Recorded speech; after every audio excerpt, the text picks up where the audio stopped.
I appreciate that colleagues are in a state of some animation, but I would very gently point out that the subject for the adjournment is the Children's Funeral Fund. This is a matter of the utmost seriousness and sensitivity, and the Honourable Lady's track record in relation to this subject is long established and widely respected. I'm sure that colleagues remaining in the chamber will wish to hear what the Honourable Lady has to say and what the Minister offers by way of response. The question is, we want to hear it. We really want to hear it. The question is that this House do now adjourn. Carolyn Harris. Thank you, Mr. Speaker. Anyone that has visited my office during Westminster will be able to testify that there's a wall chaotically adorned with a vision of my world. The newspaper articles, thank you cards, notes from colleagues and constituents to remind me that I have an army of support and that campaigns can be won. There are family photos and pictures of Swansea to cheer me up on difficult days. I certainly will. Breath back. Can I just say, from many of us on this side of the House as well, we absolutely and totally support her. We think she's been marvellous in running this campaign, and we are urging our government to act on her behalf. Thank you. There are invites for meetings, receptions and dinners, mostly to remind me of where I need to be and when. And amongst all this sits a letter which has probably been penned up longer than anything else. And the letter is on Downing Street headed notepaper, and the letter is signed by the Prime Minister. And the letter is dated the 10th of April 2018. And that letter says that the Prime Minister promises that she will introduce a children's funeral fund. And it hurts me greatly that over a year later, having received the letter, it still hangs on my wall as unfinished business. I don't need to tell you all my story because you've all heard it many times before. Honourable friend, give way. I will. Thank my honourable friend for giving way. She's been a sturdy campaigner for this cause for a very long time, and I'm glad that the member of the opposition recognises the great cause and the great champion she's been, and I wish her every success in the future. Thank you. Carolyn Harris. What I will tell you is that nothing prepares you for the loss of a child, and the devastation is unimaginable for anyone who's experienced it. It almost destroyed me, and if it wasn't for the fact that Martin's brother Stuart, who's now a strapping 34-year-old, still needed his mum to look after him, who knows where my life would have ended. And it's almost certain that my passion, my determination and my absolute desire to help those in vulnerable positions has somehow been born out of that grief. It wasn't easy standing here to share my own heartbreak. It's something that I knew I had to do. And 13 months ago, the Prime Minister finally announced that she would be introducing a children's funeral fund in memory of Martin, and I felt like my pain would at least benefit other people. So it saddens me to stand here today, more than a year after the announcement, asking again for this fund to be put in place. There are others in this chamber who will understand the pain that I speak about. In particular, the Honourable Member for Colchester will be able to relate to what I've said. And I know, regardless of political loyalty, he sees the Children's Funeral Fund as a desperately needed emergency. The Welsh Labour Government have implemented the fund. The Scottish Government have implemented the fund. Councils across Northern Ireland have implemented the fund. And I really do appreciate that the Honourable Member for Sharnwood has been supportive of my ask, and I actually feel quite sorry for him that he has to respond to me tonight and explain why England hasn't followed the rest of the UK. And if I could just give you two incidents that have happened today. I've had an email from parents not 100 miles from here who have a 3-month-old baby in a mortuary that they're unable to take out because they haven't got the money to pay for the local authority fees. And if I can make the comparison with Wales, I had an email from T Haven, which is a Welsh Children's Hospice, who tell me that because of the Welsh Children's Funeral Fund, parents can now actually afford headstones which wouldn't have been affordable if they'd had to pay for the funeral. That's the difference it makes. I certainly will. I'll give her a chance to get her breath again. Her bravery is remarkable. It's a privilege to be here to show support for the cause that she has championed, and we shouldn't have to be. And the example she gives are just one of many families who have suffered the extraordinary pain and trauma of losing a child, have suffered many financial sacrifices because of those children with long-term conditions as well, and now to add insult to injury, are unable to pay for a funeral, which is why this change must come in urgently, and we will do everything on our side to make sure that happens. Thank you very much. In a press release last year, when the introduction of the fund was first announced, Downing Street estimated that around 4,350 children die under the age of 18 each year in England, leaving grieving parents facing thousands in council fees for burial or cremation costs. And the same press release went on to quote the Prime Minister saying, "No parent should ever have to endure the unbearable loss of a child, a loss that no amount of time will ever truly heal. But in the raw pain of immediate loss, it cannot be right that grieving parents should have to worry about how to meet the funeral cost for a child they'd hoped to see grow into adulthood. That is why I have asked for the Children's Funeral Fund to be set up in England, for Carolyn, in memory of her son Martin, and in support of all those parents overwhelmed by such harrowing loss. I remember at the time thanking the Prime Minister for showing compassion and helping to provide a glimmer of light in the darkness that surrounds family when a child dies. I did not expect to be waiting over a year for her to honour the commitment she made. And I'm struggling to find even the words for how disappointed and hurt I am that we have yet to see this fund become a reality. Every day, 12 families face this heartbreak. That means that since this promise was made, 4,600 families will have to find the money for their child's funeral. Fair Funerals UK estimate the average cost of a cremation is £3,596, whilst the burial is £4,561. That's a lot of money for families to find. Would you give way? I will. I'm very grateful to be giving way, and I am deeply sorry that my honourable friend has had to call this adjournment debate today because of the failure of the Prime Minister to keep her promise.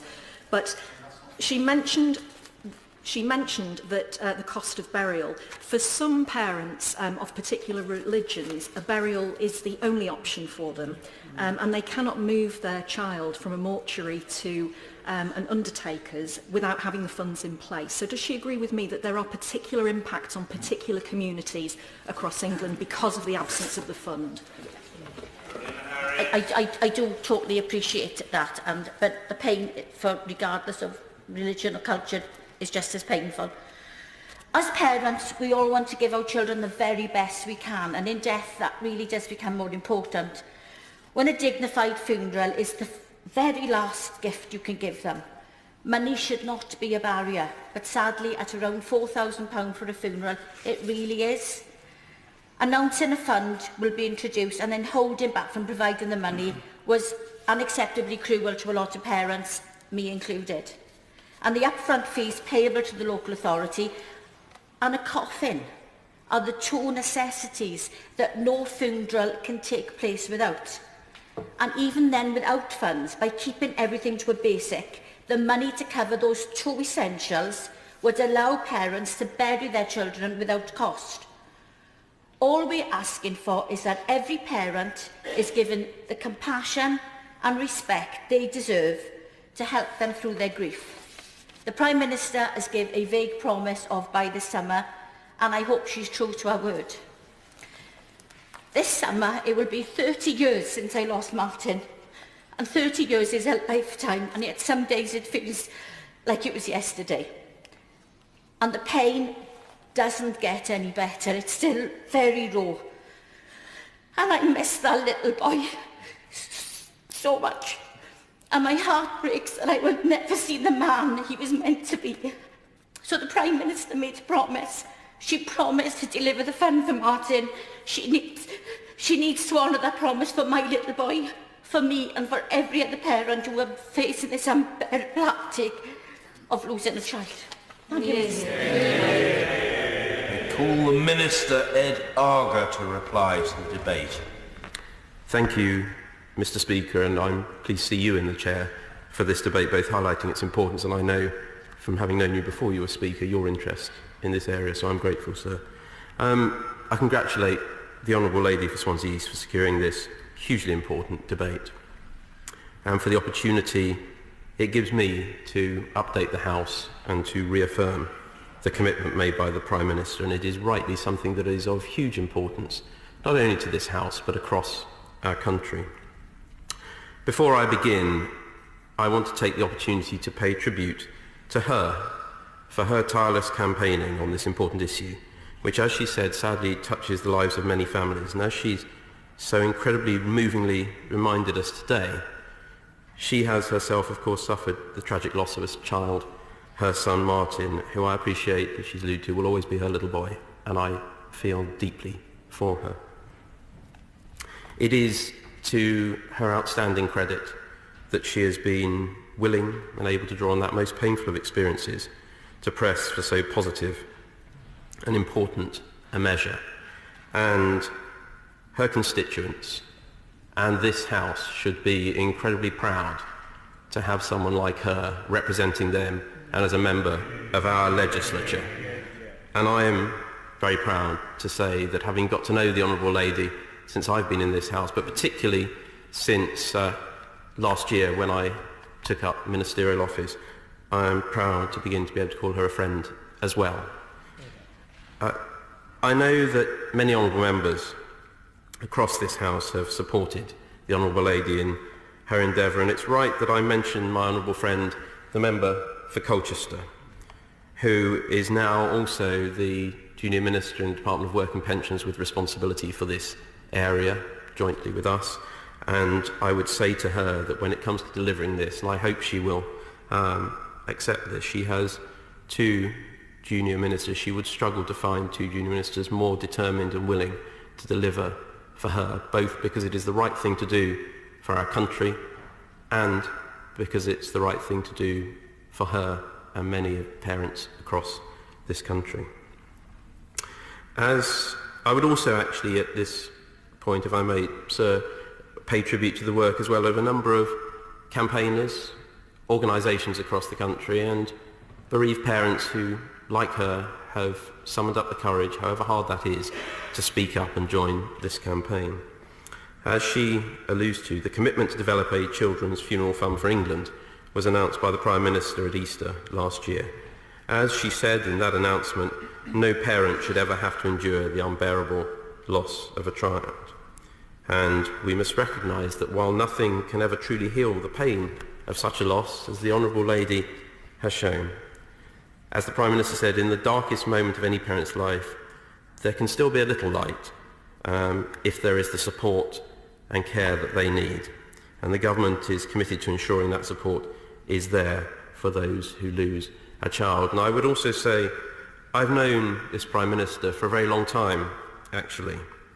While she has many priorities, there are some that are particularly important and particularly personal to her and that run through everything she tried to do, and I think her personal commitment on this particular issue is very much there. With this in mind, the Children's Funeral Fund is being established in recognition of the fact that it cannot be right for grieving parents to have to worry about meeting the cost of burying or cremating their child. And it is in memory of the Honourable Lady's son Martin, and in support, in memory of all parents who experience this most painful and tragic of losses, that the Prime Minister made that commitment to establish this scheme. Under the scheme, parents will no longer have to meet the costs of burial or cremation. These will instead be met by government funding. It will mean that parents will no longer be subject to the sometimes significant variation in charges across the country. The Honourable Lady also highlights a number of elements that she considers the basic essentials that need to be covered, the fees from the local authority and others, and the coffin. I have to say, I share her view. The scheme... Yes, of course. I'm very grateful, and I echo everything that everybody said about I also consider her a friend, and she's dealt with this campaign with what we Welsh would call hwyl, and she's to be congratulated. Can I just urge my honourable friend to bear in mind, when these final decisions are being taken, the phraseology that the honourable lady used, that this is the last gift of a parent to a dead child. It's not just a pound, shillings and pence, coffin and headstone. It's the whole emotional issue. And I think if we keep that in mind, then we will get the right outcome. Minister. I'm grateful to my honourable friend. As ever, he puts it simply but eloquently, and he is absolutely right about the prism through which we should be looking at this. The scheme that we are envisaging will not just bring England into line with broadly comparable arrangements in both Wales and Scotland, but I am keen that where we can see if we can go a little bit beyond that. The Children's Funeral Fund will complement other measures, of course, to support grieving parents, including the Social Fund Funeral Expenses Payment Scheme and the Parental Bereavement Leave and Pay Act 2018, which was enacted last September. But I do understand that alongside the welcome across both sides of this House for this, clearly and rightly, honourable members and others want to see it in place as soon as possible, and to be reassured of continued commitment to that and continued progress towards that. As my right honourable friend, the Chancellor of the Duchy of Lancaster, said on the 6th of February at Prime Minister's Questions, it is important that we get this right. And so we have been working hard across government to identify the most effective way to deliver the fund. For the clear simplicity of what it seeks to do, it is nonetheless a complex challenge in policy, legislative and delivery on the ground terms, bringing together a number of government departments. But it is a challenge we and I have willingly accepted. Yes, of course. Truly grateful, Honourable Friend. You, Mr. Speaker, and he knows that, inspired by the Honourable Lady, I've been a champion of this fund and indeed have highlighted funeral poverty more generally. He speaks about the complexity across government, and I understand that, but there is absolute need for clarity where parents are concerned. When people have lost a loved one, particularly a child, they are vulnerable. They need a very clear indication, as does the funeral industry, of exactly how this will work in practice. Can you give us an assurance that that will be the case?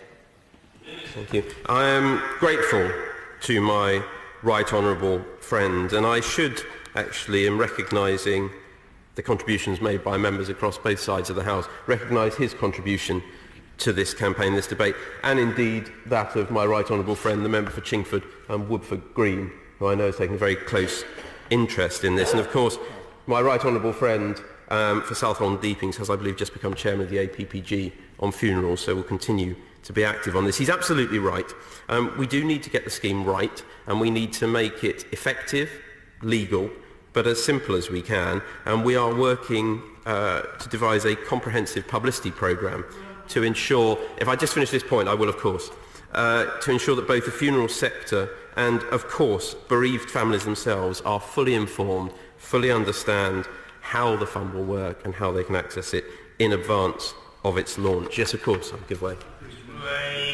On the issue of complexity, could it not be simplified if you just asked in Scotland and Wales what they did and just replicate it? If it can be done speedily in Scotland and Wales and local authorities in Northern Ireland, why can't it be done speedily here after the long and fantastic campaigning of my honourable colleague?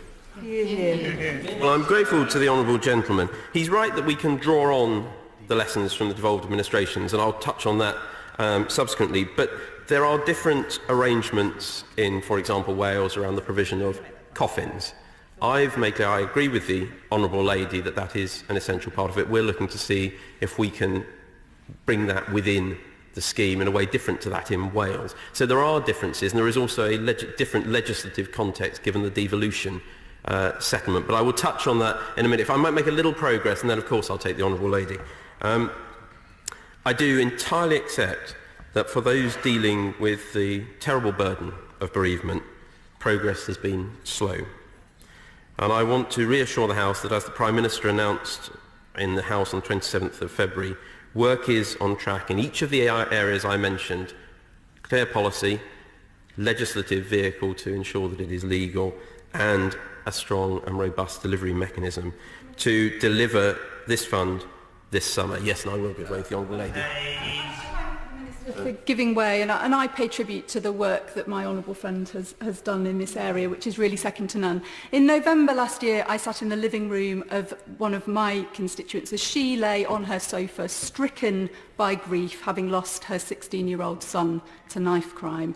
Her grief was compounded by the family's inability to pay for the funeral that she wanted to give her son. Will the Minister accept that with every passing week there is an urgency to this issue and to delivering that money so that it can benefit the families who are facing a situation none of us would wish on anyone?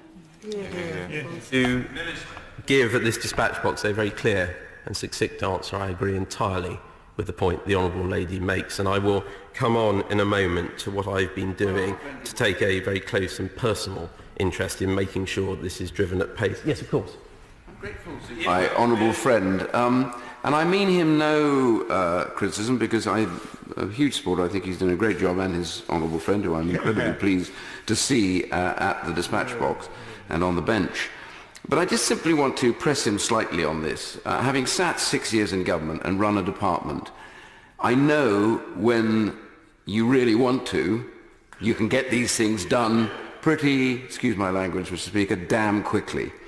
And so I simply say to him, there may be something else that's been blocking this. And if it sits in the Treasury, then I would hope that he might indicate that, because he will find that the pressure on the Treasury should be enormous right now. These are not large numbers, but they're large in human terms. They're not in economic terms. And I simply say to him, if anybody is saying that this is an unjustified cost, then I promise him I will give him every support I can, as I have before, to actually chase the Treasury on this matter. They should be told, do it now. I'm grateful to my right honourable friend. He's absolutely right to highlight that it isn't about numbers. Every single individual matters. I am clear that this is a commitment we must deliver on. This should not and will not be about the money, and I would hope, and I am grateful, that all government departments, Department of Work and Pensions and Her Majesty's Treasury, I'm sure, will wish to play their full role in making sure that this is delivered expeditiously and properly. Since I assumed responsibility for this, my officials have been working hard to develop both the necessary legislative vehicle and that delivery mechanism to make sure this works on the ground. And that has, going to the Honourable Gentleman's point, involved detailed discussions with the devolved administrations to ensure that we can both learn from them, but that we do not inadvertently create any cross-border gap in provision, and to make sure that everyone will have that coverage. But more than that, as I've alluded to in response to my right honourable friend, it has required close working across government to ensure that the Children's Funeral Fund is compatible and works well alongside other state provision, and importantly that it fully fulfils the Prime Minister's vision for the scheme and that of the Honourable Lady. Reflecting that, our intention is that provision should be universal and free at the point of need. As I mentioned, this work has been complex. However, I will reassure the House we are very close to putting the final details in place in all three of those elements. And going to the point of the Honourable Lady and others, not only would I expect and I'm sure that all other government departments will be equally seized of the importance of delivering this, I would reassure her that the priority I attach to it means I have weekly project meetings with the officials delivering this, and I'm receiving daily progress updates on each of the outstanding elements. So clear am I in my determination to deliver this. Of course, I'll give way to the Honourable Gentleman. I don't doubt for 1 second his sincerity, or indeed the Minister sitting next to him. But can I ask, when he says the summer, and he says he's having daily meetings, weekly meetings, can he set out a more definitive timetable of when this will be implemented? Because the summer could be any time from June all the way through to September. I think he would give some reassurance to my honourable friend and those families if it was given in a more detailed date or even month. Well, I can't give a detailed date. What I will say to the Honourable Gentleman, who is a very savvy whip, will read into this what he will. I have said that this will require a legislative vehicle to do it. And given my determination to do this for the summer, that would, given that this House would need to be sitting and to deliver on that, that might give an indication of my intention. Yes, I'll take two more very briefly, but my honourable friend to know, Mr. Speaker, that the honourable member for Chingford Woodford Green, myself, and I hope the member for Swansea East, will be going to see the Treasury Minister next week. I've just texted him to tell him. I'm very grateful to my right honourable friend for updating the House on that matter. Yes, I will. I promise the honourable lady, and I will be. It's to my honourable friend from Swansea West and others involved in this issue and led this issue. What we're hearing from him is really alarming about how government works across England. And for people in England to listen to this debate about the complexities and the fact that the Prime Minister's driving a policy change issue becomes so complicated in England, whereas our friends and colleagues across the United Kingdom can make these decisions more quickly, is a lesson for government on how England is represented in this place. And I hope that when it does happen, that the lessons and the complexities that he has had to try and drive this through will be learnt across other policy areas that make that effect. Well, grateful to the honourable lady, but what I would say to you, as I alluded to earlier, is we are not seeking to simply replicate what has been done in devolved administrations. We are looking at other aspects and seeing if there are ways we might go a bit further. That does add complexity, so it is not exactly replicating something that's already there. But she makes her point, as ever, courteously but forcefully. In concluding, I won't, I'm afraid, because I'm very conscious of time, and I do want to conclude and wind up this debate properly. I will endeavour to keep the House updated on progress. I know the interest in the House, and I will seek to provide more detailed information both on the policy questions and the delivery, and, where I can, the legislative timing, as soon as I am able to do so. I would like to once again thank the honourable lady, member for Swansea East, and other contributors to today's debate. No parent ever expects to bury their child, but the sad reality is that it happens, and perhaps more often than many of us realise or would wish to acknowledge. For those who suffer such a tragic loss, the emotional burden is, as she's said, unimaginable. It is simply not right that, in addition, families should have to worry about what is probably an unexpected and, for some, totally unmanageable financial burden. So my commitment, the Prime Minister's commitment, and that, I believe, of both sides of this House, is clear. Let us make the Honourable Lady's vision a reality in our communities. We will deliver on the Prime Minister's commitment. We will finish that unfinished business for this summer. We will give those bereaved parents the support they need, and we will do it swiftly and effectively in tribute to all of them and to the Honourable Lady. Thank you, sir. Thank you. Order. The question is that this House do now adjourn. As many as are of that opinion say aye. Aye. Of the contrary, no. I think the ayes have it. The ayes have it. Order.